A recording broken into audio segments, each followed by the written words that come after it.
I'm here today to tell you where NATO stands and what we must do to stop a war before it starts.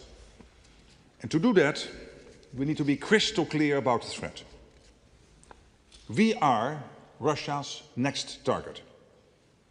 And we are already in harm's way. When I became NATO Secretary General last year, I warned that what is happening in Ukraine could happen to allied countries too. That we had to shift to a wartime mindset. This year we took the big decisions to make NATO stronger.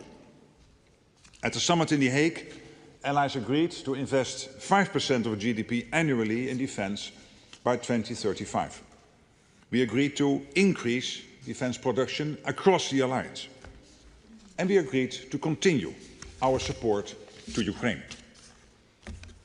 But this is not the time for self-congratulation. I fear that too many are quietly complacent. Too many don't feel the urgency. And too many believe that time is on